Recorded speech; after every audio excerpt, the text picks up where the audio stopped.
A timeline of how the rescue mission to save al-Qaeda hostages in Yemen failed. More details have emerged about the failed U.S. Navy SEAL rescue mission that resulted in the deaths of hostages American journalist Luke Summers and South African teacher Pierre Korkie in Yemen.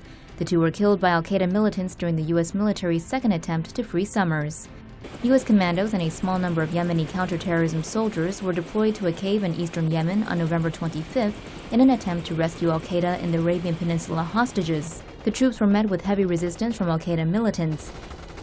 8 hostages were rescued in the first operation, but American journalist Luke Summers had been moved to another location 2 days before the mission.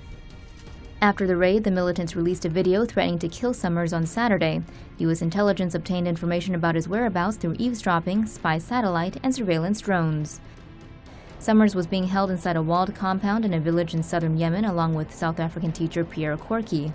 At around 1 a.m. on Saturday, U.S.-led forces traveled to the village in V-22 Osprey tilt-rotor aircraft. The compound was guarded by half a dozen militants, who discovered the approaching troops when they were less than 100 yards away.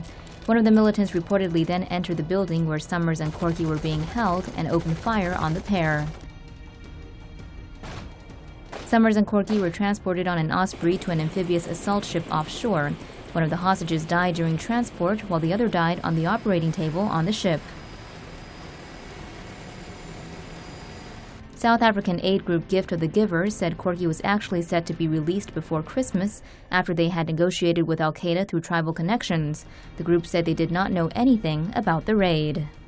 Extra action, extra insanity, extra perversion, extra mayhem. TomoNews.net